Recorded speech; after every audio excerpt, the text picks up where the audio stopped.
18 லட்சத்தோடு big pass வீட்டை விட்டு கிளம்பிய பிரபலம். அவசரப்பட்டுட்டியே தலைவா என குமுறும் ரசிகர்கள். பிக் பாஸ் தமிழ் சீசன் 9 நிகழ்ச்சியில பணப்பெட்டி டாஸ்கின் முடிவுல 18 லட்சம் பணத்தோட போட்டியாளர் ஒருவர் வெளியேறி உள்ளதாக தகவல் கசிந்துள்ளது. அந்த பிரபலம் யார் என்பதை பார்க்கலாம். பிக் பாஸ் தமிழ் சீசன் 9 நிகழ்ச்சி இறுதி கட்டத்தை நெருங்கிக் கொண்டிருக்கிறது.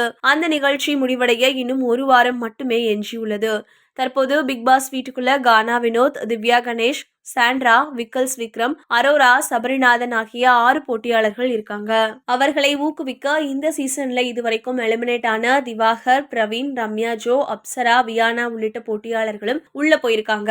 எதிர்பாராததை எதிர்பாருங்கள் என்பதே பிக் பாஸோட தாரக மந்திரம். அதுக்கு ஏத்த மாதிரி பல்வேறு ட்விஸ்டுகளும் இந்த நிகழ்ச்சியில் அடங்கியிருக்கும். அதன்படி இந்த வாரம் பணப்பெட்டி டாஸ்க் நடத்தப்பட்டது. இதுவரைக்கும் எந்த சீசன்லயும் இல்லாத வகையில புதுமையாக இந்த டாஸ்க நடத்தினாங்க. போட்டியாளர்களுக்கு வெவ்வேறு விதமான டாஸ்க் கொடுக்கப்பட்டு அதுல அவங்க ஜெயிக்கிற பணத்தை கேஷ் பாக்ஸ்ல வச்சு இறுதியா எவ்வளவு வருதோ அதை எடுத்துட்டு போகலாம் அப்படின்ற ஜாக்பாட் அறிவிப்பை பிக் பாஸ் வெளியிட்டிருந்தாரு. இதனால ஒவ்வொரு டாஸ்கையும் போட்டியாளர்கள் முனைப்போட விளையாடினாங்க. பணப்பெட்டி டாஸ்கோட தொடக்கத்துல இந்த பெட்டியை சாண்ட்ரா தான் எடுத்துட்டு போவாங்க அப்படின்னு எல்லாரும் எதிர்பார்த்திருந்தாங்க. ஆனா அதுல ஒரு எதிர்பாராத ட்விஸ்ட் நடந்திருக்கு. கானா வினோத் பணப்பெட்டியை எடுத்துட்டு பிக் பாஸ் வீட்டை விட்டு வெளியேறி இருக்காரு. இந்த சீசன்ல டைட்டில் வின் பண்ற அளவுக்கு மவுஸோட இருந்த கானா வினோத் தற்போது பணப்பெட்டியோட வெளியேறி இருப்பது அவரோட ரசிகர்களிடையே அதிர்ச்சியை ஏற்படுத்தியுள்ளது. அவர் 18 லட்சம் பணத்தோட பிக் பாஸ் வீட்டை விட்டு வெளியேறி இருப்பதாக தகவல்கள் தெரிவிக்கின்றன.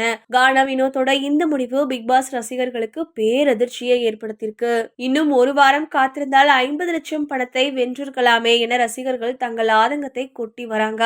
கானா வினோத் பணப்பெட்டியோட வெளியேறி உள்ளதால இந்த சீசன்ல திவ்யா கணேஷ் டைட்டில் வின் பண்ண அதிக வாய்ப்பு இருப்பதாக நெட்டிசன்கள் கணித்துள்ளனர். அது நடக்குமா இல்லையா அப்படின்றது இன்னும் ஒரு வாரத்துல தெரிஞ்சிடும்.